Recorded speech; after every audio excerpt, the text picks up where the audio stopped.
Bonjour, je viens vous présenter le cursus de formation en 5 cours que j'ai appelé Attachement Exploration. Il s'agit de 5 cours mensuels entre septembre 2025 et janvier 2026, chaque cours comportant une vidéo d'environ 1 heure, des documents, un document de synthèse du cours collectif et un document pour la méthodologie, parce qu'en effet, outre cette vidéo et ces documents, il y a un cours collectif mensuel le samedi après-midi. C'est un module de 5 cours, mais comme pour toutes les autres formations, je le dis à chaque fois, il est possible de ne s'engager que pour un seul cours. Les tarifs sont toujours un peu différents dans ce cas-là, mais c'est tout à fait possible de ne prendre que quelques cours parmi les 5 ou de n'en prendre qu'un. Ce module de 5 cours est étroitement associé à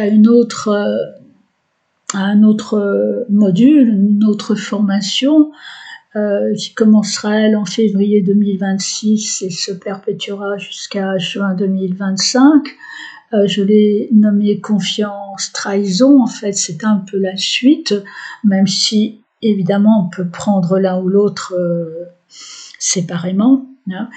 C'est un peu la suite parce que nous verrons que nos stratégies d'attachement qui permettent ou non l'exploration vont générer une qualité de confiance et une capacité à ne pas se sentir forcément systématiquement trahi dans nombre de circonstances. Donc ces 2 modules, je les ai voulus à des prix très attractifs parce que déjà peut-être pour répondre aux besoins de chacun, mais aussi parce qu'ils traitent de sujets qui sont absolument essentiels, je crois, parce que lorsqu'on étudie un thème, l'évaluation de la qualité d'attachement va être fondamentale pour comprendre, en tout cas pour accueillir les questionnements, les résistances d'une personne, etc. Je vais le détailler un petit peu plus.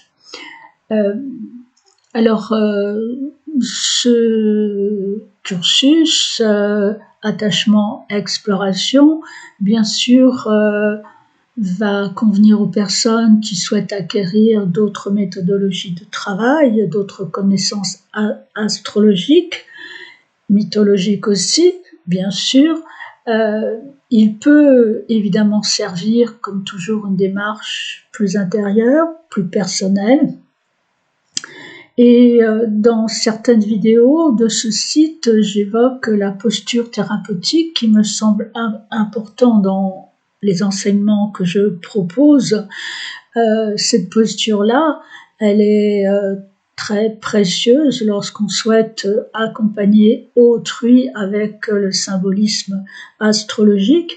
Pas que, elle est toujours précieuse, cette posture-là.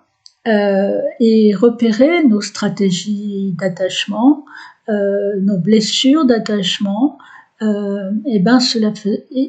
cela fait partie de cette posture. L'attachement est indissociable de nos capacités d'exploration, c'est-à-dire, par capacité d'exploration, j'entends l'intention de découvrir le goût, la soif de découvrir autre chose que ce que l'on connaît déjà à tout point de vue. Ça peut être par exemple étudier quelque chose sans systématiquement le ramener à ce qu'on croyait déjà connaître. S'ouvrir à d'autres milieux sociaux sans systématiquement rechercher la même chose que ce que l'on connaissait.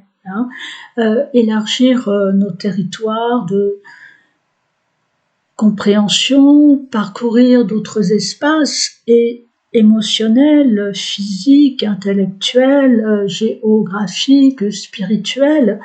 Donc oser aller au-delà de ce qui est connu et avant d'envisager, alors pour tout processus d'accompagnement ou pour nous-mêmes, avant d'envisager un changement, je n'aime pas trop ce mot, il y a toujours lieu, toujours lieu de se pencher vers la stratégie d'attachement d'une personne, parce que cela donnera du sens au fait que parfois elle ne peut pas s'aventurer vers d'autres milieux, vers d'autres projets, elle ne peut pas mettre en œuvre des formes de changement.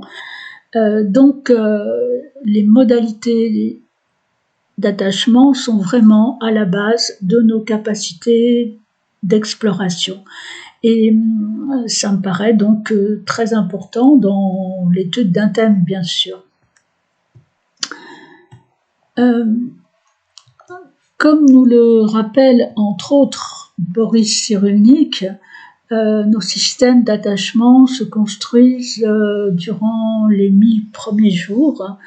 C'est une période qui a un impact sur toute notre vie ensuite, donc nous verrons cela sur le thème astrologique.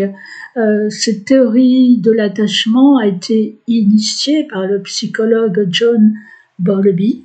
Il explique que nous avons tous un besoin primaire qui est celui, bien sûr, de nous sentir en sécurité et que nous associons cette sécurité dans notre toute petite enfance, dans les 1000 premiers jours, ça se construit là, nous associons cette sécurité à une ou plusieurs personnes de référence, souvent les parents, mais il arrive que ce ne soit pas eux, et ça va devenir nos figures d'attachement. Donc nous verrons tout cela dans le thème, et puis les héritages du passé, les liens multigénérationnels touchent aussi à la qualité de l'attachement, avec des personnes qui seront plus ou moins significatives pour nous parmi nos aïeux. Et au fur et à mesure que nous grandissons, ces figures d'attachement, ces figures de référence peuvent varier, bien sûr. Elles peuvent être projetées par la suite sur un conjoint, sur une amie, sur une compagne, mais nous verrons tout à l'heure qu'il restera toujours un substitut des figures, il restera toujours un résidu, des figures d'attachement de la petite enfance. Il y a des personnes qui sont confrontées à un événement traumatique et qui relativement rapidement vont pouvoir rebondir, et d'autres qui ne le pourront pas, parce que le niveau de stress vécu chez l'une et chez l'autre va être différent en raison de leur système d'attachement. Les processus d'attachement sont stockés dans les 1000 premiers jours dans ce qu'on appelle la mémoire implicite, qui est faite de sensations et qui ne permet pas le souvenir. Il n'y a pas de souvenir. Cette mémoire implicite, elle agit dès les périodes les plus précoces de la toute petite enfance et du développement cérébral. Et bien sûr que plus tard, on ne se souviendra pas. Mais par contre, cette mémoire implicite, elle est déposée dans l'inconscient et elle va conditionner la vie mentale, relationnelle, affective de les capacités cognitives aussi d'une personne. Donc on voit à quel point c'est important. Et la théorie de l'attachement, elle explore 5 dimensions: la sécurité, la proximité physique, l'intimité, la protection et l'exploration. Les notions alors tout ça sont des notions qu'on verra dans le thème, et puis on verra les notions de cercle de sécurité et de cercle de proximité. Nous verrons dans le thème astrologique les différents patterns d'attachement et leur progression durant la petite enfance, nous verrons comment l'enfant a tenté de s'ajuster au comportement du parent, ce comportement du parent étant lui-même très souvent la résultante de ses propres systèmes d'attachement. Et donc ainsi, l'enfant va construire un modèle interne de l'attachement, de la sécurité de l'attachement, et il va élaborer des préférences. Quelles sont les stratégies relationnelles qui fonctionnent le mieux dans tel ou tel type de contexte? Et cela va rester comme un modèle interne en nous. Alors nous verrons l'évolution potentielle chez l'adulte plus tard, l'évolution de ces systèmes d'attachement, hein, et parce que celui-ci, je le répète, va faire que nous avons un modèle de soi dans la relation à l'autre. La notion de couple, mais aussi de lien amical, va être abordée par extension. Par exemple, un couple dynamique pourrait construire sans cesse un équilibre entre les modèles internes d'attachement de l'un et de l'autre, et puis la nouveauté que demande le cours de la vie, le présent. Et très souvent, les crises amicales, relationnelles, les crises de couple résultent de cette dynamique-là qui n'arrive pas à s'équilibrer. Parce que le choix de l'autre, enfin l'attirance vers l'autre, elle résulte toujours d'une recherche du familier, de la sécurité, et en même temps, conjointement, d'une recherche de nouveauté. Oui, on peut le dire comme ça. Donc ça, nous verrons comment ça se situe dans un thème, enfin, donc dans notre intériorité, hein, le thème c'est notre intériorité, nous verrons comment tout ça s'articule, et puis nous verrons aussi comment tous ces scénarios internes pourraient se modifier avec les ressources à disposition pour cela dans notre thème. Alors je dis comment ces scénarios internes pourraient se modifier, mais il semble que les modalités d'attachement, bon, elles peuvent être sujettes à des transformations, notamment lorsque survient un changement de vie qui est irréversible, mais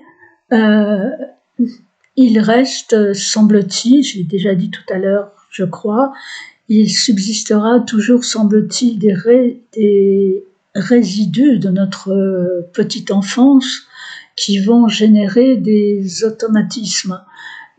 Mais l'enjeu est peut-être que nous soyons conscients de ces automatismes, quand il en reste, que nous les accueillons, que nous les acceptions, pour pouvoir les gérer et voir comment ils peuvent faire l'objet de quelque chose de créateur.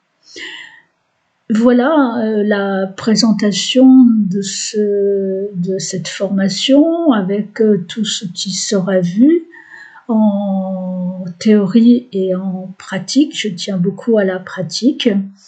Voilà, merci de votre écoute. Au revoir.